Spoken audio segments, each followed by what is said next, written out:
আসসালামু আলাইকুম প্রিয় শিক্ষার্থী বন্ধুরা, কেমন আছো সবাই? আশা করছি সবাই ভালো আছো এবং আশা করছি বৈশ্বিক এই মহামারীর কারণে সবাই ঘরে অবস্থান করছো এবং বিভিন্ন নিয়ম নীতি পালন করছো। আর সেই জন্য তোমাদেরকে আন্তরিকভাবে আমি ধন্যবাদ জানাচ্ছি। আজকে আমি নবম দশম শ্রেণীর ষষ্ঠ অধ্যায়ের জীবে পরিবহন একটা গুরুত্বপূর্ণ টপিক হৃৎপিণ্ড নিয়ে আলোচনা করব তোমাদের সাথে। আচ্ছা শিক্ষার্থী বন্ধুরা, আমরা সবাই জানি যে আমাদের দেহের প্রধান পরিবহনের কাজটি কে করে? রক্ত। আমরা কি জানি যে প্রধান পরিবহনের কাজ কে করে? রক্ত। আর এই রক্ত পরিশোধনের কাজ করে কে? হৃৎপিণ্ড। চলো আমরা আগে জেনে নেই হৃৎপিণ্ড কাকে বলে। এই যে দেখো আমি লিখে রেখেছি হৃৎপিণ্ড। সংজ্ঞাটা আমরা আগে পড়ে নেই। বক্ষ গহ্বরের দুই ফুসফুসের মাঝখানে সামান্য বাম দিকে যে ত্রিকোণাকার মুচাকৃতির যে অঙ্গ সংকুচন প্রসারণের মাধ্যমে সমগ্র দেহে রক্ত সরবরাহের দায়িত্ব পালন করে তাকে হৃৎপিণ্ড বলে। তাহলে আমরা কি বুঝলাম সংজ্ঞা থেকে? যে বক্ষ গহ্বর, বক্ষ মানে বুক, গহ্বর মানে গর্ত, অর্থাৎ বুকের যে গর্ত আছে, গর্তের মধ্যে কি থাকে? দুইটা ফুসফুস থাকে। ফুসফুসের মাঝখানে সামান্য বাম দিকে, অর্থাৎ এই যে দেখো আমি ফুসফুস দুইটা এঁকে রেখেছি, এটা হলো ডান ফুসফুস, এটা হলো বাম ফুসফুস। আমি যদি এটা মাঝখানে, এই যে মাঝখানে আমি যদি দাগ দিয়ে রেখেছি, দেখো এটা যদি মাঝখান বিবেচনা করি তাহলে সামান্য বাম দিকে, এটা বাম ফুসফুস, সামান্য বাম দিকে যে ত্রিকোণাকার মোচাকৃতি, যে এটা আমাদের যে হৃৎপিণ্ডটা আছে সেটা কিন্তু ত্রিকোণাকার, তিনটা, এই যে এই ত্রিকোণাকার, এই তিনটা কোণ উৎপন্ন হয়, দেখছো? ত্রিকোণাকার মোচাকৃতির যে অঙ্গ সংকুচন প্রসারণে, একবার এই যে সংকুচিত হচ্ছে আরেকবার প্রসারিত হচ্ছে মাধ্যমে সমগ্র দেহে। আচ্ছা, সংকুচনকে কিন্তু আমরা বলি সিস্টোল, আর প্রসারণকে আমরা বলি ডায়াস্টোল। সমগ্র দেহে রক্ত সরবরাহের দায়িত্ব পালন করে তাকে হৃৎপিণ্ড বলে। আচ্ছা, এবার চলো আমরা একটু ফুসফুসের দিকে যাই। যেহেতু আমাদের হৃৎপিণ্ডটা নিয়ে আমরা আলোচনা করব, হৃৎপিণ্ডটা কোথায় থাকে? দুই ফুসফুসের মাঝখানে সামান্য বাম দিকে। এই যে দেখো আমি তোমাদেরকে বোঝানোর জন্য এই হৃৎপিণ্ডটাকে এদিকে সামান্য বাঁ দিকে জাস্ট বোঝানোর জন্য এভাবে এঁকে রেখেছি। এই যে দেখো এটা মাঝ বরাবর একটু বাম দিকে আছে। আচ্ছা, এই যে দেখো এই যে ব্রঙ্কাস, এই যে ব্রঙ্কাস এসে বিভক্ত হয়ে একটা ডান দিকে চলে গেছে আর একটা বাম দিকে, ব্রঙ্কিউলে বিভক্ত হয়ে গেছে। ব্রঙ্কাস একটা ডান ফুসফুসে ঢুকছে আর একটা বাম ফুসফুসে ব্রঙ্কিউলে বিভক্ত হয়ে গেছে। আমরা যদি একটু ভালোভাবে খেয়াল করি, দেখো এদের মধ্যে আকৃতিগত পার্থক্য আছে। যে দুইটা ফুসফুস আছে, এই দুইটা ফুসফুসের মধ্যে কিন্তু আকৃতিগত পার্থক্য আছে। আমরা যদি ভালোভাবে তাকাই তাহলে দেখি যে ডান ফুসফুসটা একটু বড় এবং বাম ফুসফুসটা একটু ছোট। এটা কেন হলো? এই যে হৃৎপিণ্ডটাকে জায়গা করে দেওয়ার জন্য কিন্তু ওই সামান্য বাম দিকে আমরা বলেছিলাম, এই জন্য হৃৎপিণ্ডটাকে সামান্য জায়গা করে দেওয়ার জন্য বাম ফুসফুসটা একটু ছোট। এই যে আমরা দেখো এদের এভারেজ ওজনটা, ডান ফুসফুসে এভারেজ ওজন আমরা বলতে পারি 700 গ্রাম আর বাম ফুসফুস 650 গ্রাম। তাহলে আমরা দেখতেই পাচ্ছি ডান ফুসফুস থেকে বাম ফুসফুসটা কিছুটা ছোট। আর এদিকে যে হৃৎপিণ্ড আছে, সেই হৃৎপিণ্ডটার এভারেজ ওজন আমরা বলতে পারি 250 থেকে 300 গ্রাম। আচ্ছা, আমরা তো বুঝলাম যে দুইটা ফুসফুসের মাঝখানে সামান্য বাঁ দিকে। আচ্ছা, আমি যদি এখন সরাসরি তোমাদেরকে ক্লাস নিতে পারতাম, এখন যেহেতু ভার্চুয়াল নেটের মাধ্যমে ক্লাস নেওয়া হচ্ছে, এজন্য সব কিছু বোঝানো হয়তো বা আমার পক্ষে সম্ভব না। সরাসরি থাকলে আরো বুঝাই দিতাম, একজন স্টুডেন্ট ডেকে এনে হয়তো বা আমি এই কাজটা করতে পারতাম, ছবি দিয়ে দেখাতে পারতাম, অথবা আমরা ভিডিওর মাধ্যমে দেখতে পারতাম। যাই হোক, এখন যেহেতু সমস্যার কারণে আমরা এভাবে শিখতে হচ্ছে আর কি। আচ্ছা, এবার আমরা যদি হৃৎপিণ্ডর দিকে তাকাই, হৃৎপিণ্ডেতে কি হয়? এই যে হৃৎপিণ্ডের যে চারিদিকে থাকে একটা লেয়ার, চারিদিকে একটা লেয়ার থাকে, যে লেয়ারটাকে আমরা বলি পেরিকার্ডিয়াম। যেটা কি বলে? পেরিকার্ডিয়াম। পেরি মানে হলো চারিদিক, আর কার্ডিয়াম কথাটা এসেছে কার্ডিয়াক থেকে। কার্ডিয়াক শব্দের অর্থ কিন্তু হৃৎপিণ্ড। আমরা বিভিন্ন হসপিটাল দেখি, বড় বড় শহরে আমরা দেখি যে কার্ডিয়াক হসপিটাল। তো কার্ডিয়াক হসপিটাল মানে হলো, কার্ডিয়াক মানে কিন্তু হৃৎপিণ্ড। তার মানে ওই সকল হসপিটালে কিন্তু হৃৎপিণ্ড নিয়ে কি করা হয়? রোগ নির্ণয় করা হয়। হৃৎপিণ্ডের যত সমস্যা থাকে ওই হসপিটালগুলোতে হৃৎপিণ্ডের রোগ নিয়েই তারা কাজ করে থাকে। তাহলে হৃৎপিণ্ডের চারিদিকে যে লেয়ারটা থাকে বা পর্দাটা থাকে সেটাকে আমরা কি বলা হয়? পেরি। এই যে পেরিকার্ডিয়াম, এই জন্য পেরি মানে হলো চারিদিক। তাহলে আমরা বুঝতেই পারছি পেরি যেহেতু চারিদিক, তার মানে হৃৎপিণ্ড চারিদিকে যে লেয়ারটা থাকে সেটা কি বলা হয়? পেরিকার্ডিয়াম। আচ্ছা, এই পেরিকার্ডিয়াম কিন্তু হৃৎপিণ্ডের কোনো অংশ নয়। তাহলে হৃৎপিণ্ডের কয়টা অংশ? হৃৎপিণ্ডের 3টা অংশ। একটা হলো এপি, একটা মায়ো, একটা অ্যান্ডো। এপিকার্ডিয়াম বলতে পারি আমরা, মায়োকার্ডিয়াম, অ্যান্ডোকার্ডিয়াম। তাহলে এপি শব্দের অর্থ কি? এপি শব্দ হলো বাইরে। তাহলে আমরা যদি একটু খেয়াল করি, এই বাইরের দিকে যে পর্দাটা, এই যে আমার কলমটার দিকে দেখো, যে এই বাইরের দিকে যে পর্দাটা সেটাকে বলা হয় এপি। তাহলে এপি শব্দের অর্থ কিন্তু বাইরে। তাহলে বাইরের দিকে পর্দাটাকে বলে এপিকার্ডিয়াম। তারপরে দেখো অ্যান্ডো, তারপরে আসে অ্যান্ডো। অ্যান্ডো মানে ভিতরে। তাহলে এই যে দেখো, এই যে ভিতরের দিকে যে পর্দাটা থাকে সেটা বলে অ্যান্ডোকার্ডিয়াম। আর মাঝখানে এই যে মাঝখানে, এই যে আমার কলমটার দিকে থাকো, এই যে মাঝখানে এটাকে বলে মায়োকার্ডিয়াম। মায়ো শব্দের অর্থ কিন্তু মাঝখানে। তাহলে আমরা জানলাম যে হৃৎপিণ্ডে যে 3টা অংশ থাকে, একটা হলো এপিকার্ডিয়াম, একটা হলো মায়োকার্ডিয়াম বা মাঝখানে, কার্ডিয়াম মানে তো আমরা জানি হৃৎপিণ্ড, আর একটা হলো অ্যান্ডোকার্ডিয়াম। অ্যান্ডো শব্দের অর্থ হলো ভিতরে। এবার আসো, আমরা সবাই জানি, শিক্ষার্থী বন্ধুরা, আমরা সবাই জানি যে মানুষের হৃৎপিণ্ডে কয়টা প্রকোষ্ঠ থাকে? 4টা প্রকোষ্ঠ থাকে। কয়টা প্রকোষ্ঠ থাকে? 4টা প্রকোষ্ঠ। মানুষের হৃৎপিণ্ডে 4টা প্রকোষ্ঠ থাকে। একটা হলো ডান অলিন্দ। আর এই যে দেখো, এই যে গর্তের মতো অংশটা দেখছো, এটা হলো ডান অলিন্দ। এখন এই অলিন্দ শব্দটা কোথা থেকে আসছে? অলিন্দ শব্দটা এসেছে অরিগল থেকে। অরিগল শব্দের অর্থ কিন্তু আমরা সবাই জানি কান। অরিগল শব্দের অর্থ কি? কান। তাহলে অলিন্দ শব্দটা এসেছে অরিগল থেকে। অরিগল মানে কান। আমরা যদি এটার দিকে তাকাই, দেখো এটা একটা কানের মতো, কিন্তু এটা দেখতে অনেকটা কানের মতো না? তাহলে ডান অলিন্দ।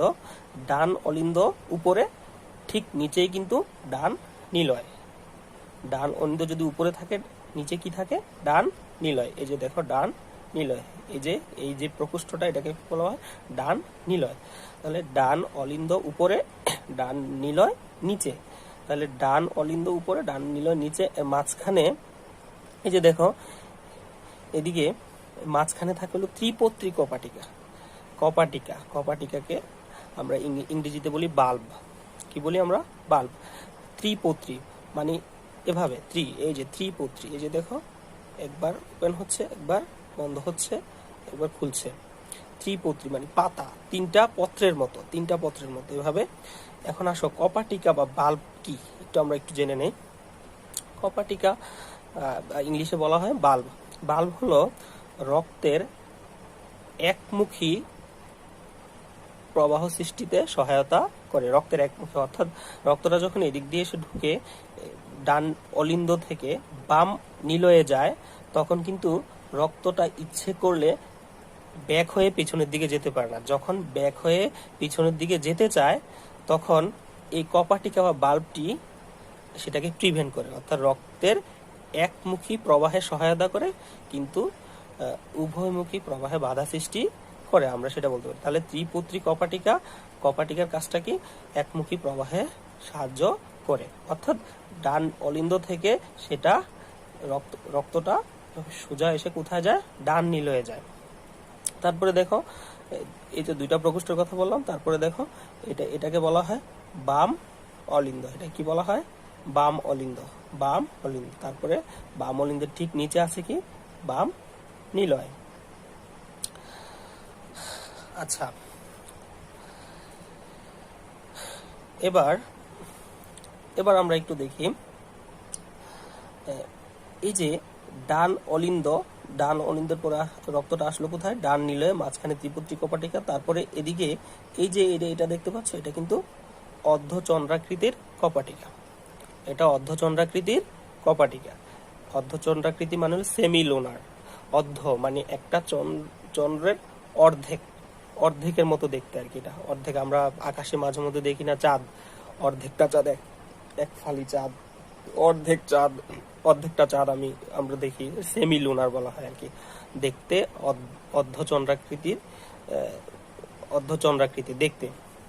যাই হোক, এদিক দিয়ে গিয়ে রক্তটা এদিক দিয়ে গিয়ে যে দুইটা পার্টে বিভক্ত হয়, দুইটা শাখায় বিভক্ত হয়। এই যে এটাকে বলা হয় ফুসফুসীয় ধমনী, এটাকে কিন্তু ফুসফুসীয় ধমনী বলা হয়। ফুসফুসীয় ধমনী, এদিকে এই যে ফুসফুসীয় ধমনী, এদিকে একটা কি থাকে? ফুসফুস থাকে, এদিকে একটা ফুসফুস থাকে।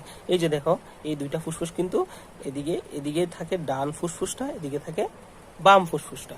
ফুসফুস এটাকে বলা হয়, এই জন্য এটাকে বলা হয় ফুসফুসীয় ধমনী। এদিকে একটা ফুসফুস, এদিকে একটা ফুসফুস থাকে। এখন কথা হলো যে এদিকে আমি কার্বন ডাইঅক্সাইড লিখেছি। তোমরা বলতে পারো যে স্যার, ধমনী তো অক্সিজেন যুক্ত রক্ত বহন করে, তাহলে আপনি কি কার্বন ডাই অক্সাইড লিখলেন কেন? আসলে ব্যাপারটা হলো যে আমরা সবাই জানি সারা দেহে অক্সিজেন যুক্ত রক্ত বহন করে ধমনী, আর কার্বন ডাইঅক্সাইড যুক্ত রক্ত বহন করে শিরা। আর এদিকে একটু ভিন্ন, এই জায়গায় একটু ভিন্ন, সেটা হলো ফুসফুস ও ধমনীর ক্ষেত্রে কার্বন ডাইঅক্সাইড যুক্ত রক্ত বহন করে। এই যে দেখো, এদিক থেকে যে রক্তটা, সারা দেহ থেকে যে কার্বন ডাইঅক্সাইড যুক্ত রক্তটা এদিক দিয়ে আসলো, ঊর্ধ্ব মহাশিরা এবং নিম্ন মহাশিরা। আচ্ছা, এটা পরে বুঝাচ্ছি আমি, এদিক দিয়ে আসে, এটা কার্বন ডাইঅক্সাইড যুক্ত রক্ত। আচ্ছা, এই টপিকসে পরে যাচ্ছি। তারপরে ধমনী কোথায় আসে? ফুসফুসে আসে। ফুসফুস ধমনী হয়ে ফুসফুসে আসে। ফুসফুস থেকে সেটা আবার ফুসফুসীয় শিরা হয়ে কোথায় যায়? বাম অলিন্দে যায়। এই যে ফুসফুসীয় শিরা হয়ে এদিকে হয়ে কোথায় যায়? বাম অলিন্দে যায়। আবার এই ফুসফুসীয় শিরা হয়ে কোথায় যায়? বাম অলিন্দে যায়। বাম অলিন্দ থেকে কোথায় আসে? বাম নিলয়ে আসে। মাঝখানে কি কপাটিকা? দ্বিপত্রী কপাটিকা। মাঝখানে দ্বিপত্রী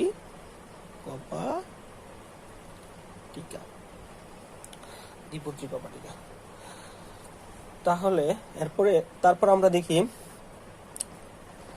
এই বাম নিলয় থেকে সেটা এই যে এদিক দিয়ে রক্তটা বাহিত হয়ে যে মহাধমনী, এই যে এগুলাকে বলা হয় কি? তিনটা মহাধমনী হয়ে পুরা শরীরে প্রবাহিত হয়।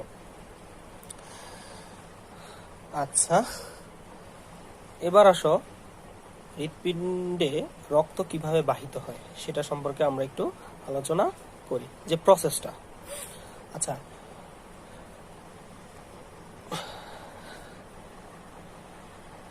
হৃৎপিণ্ড কি করে? হৃৎপিণ্ড আমাদের পুরো শরীর থেকে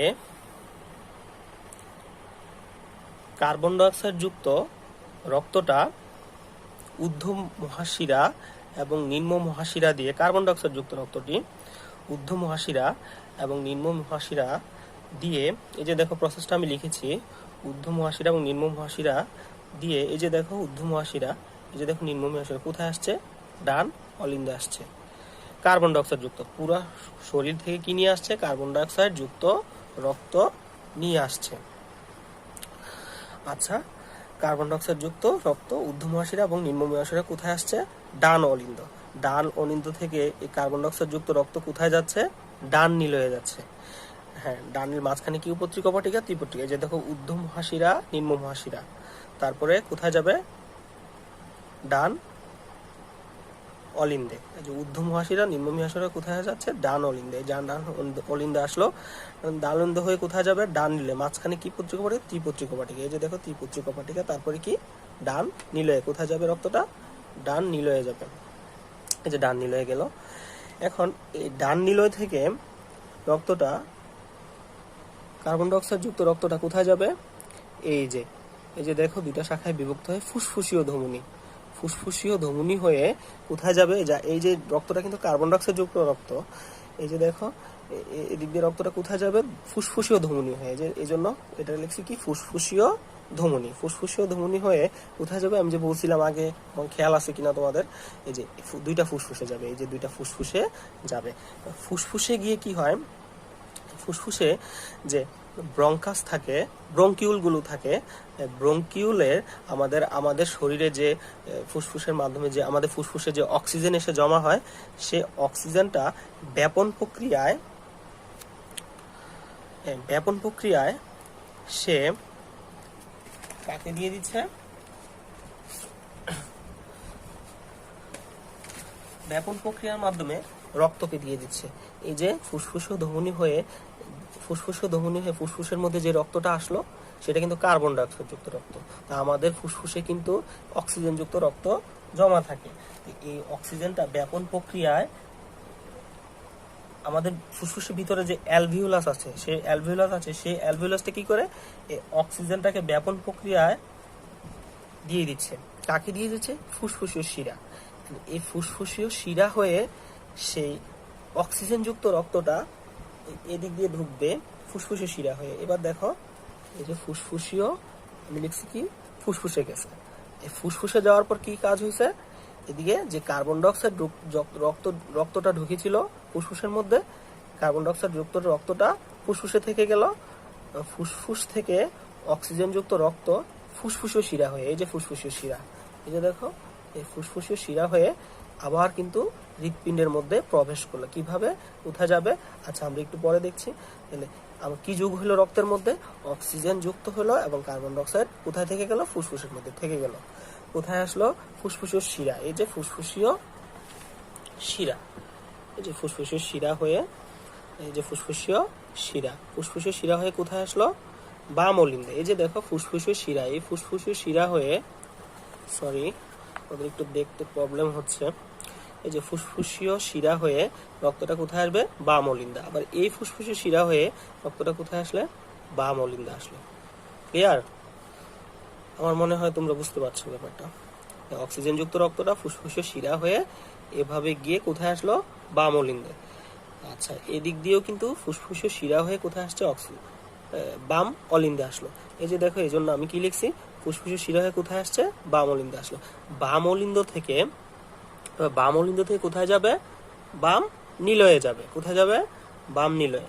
যেটা বাম অলিন্দ থেকে কোথায় যাবে? বাম নিলয়। মাঝখানে কি পত্রিকপাটিকা?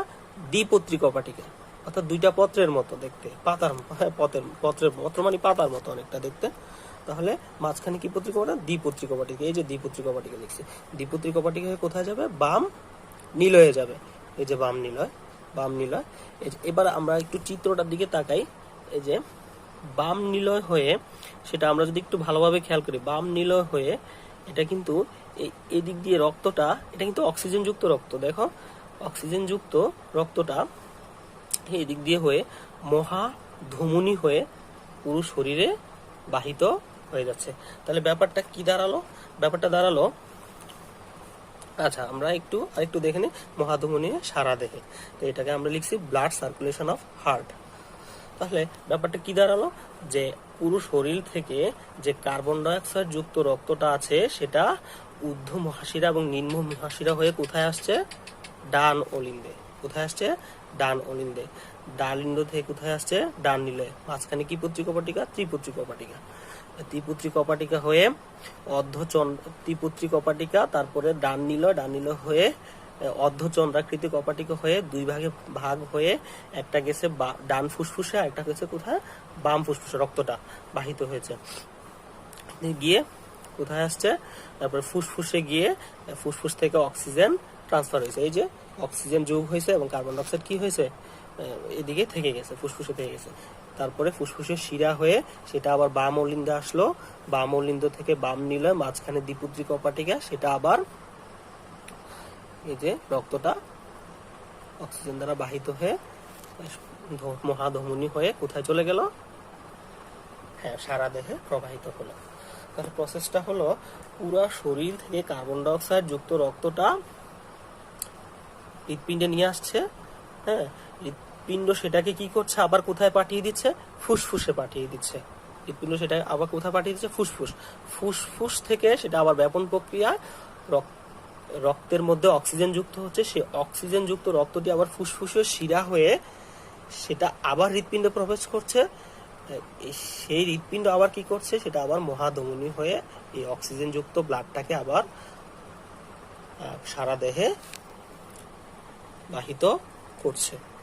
এভাবে কিন্তু এই কাজটা, এই ছোট্ট একটা কাজ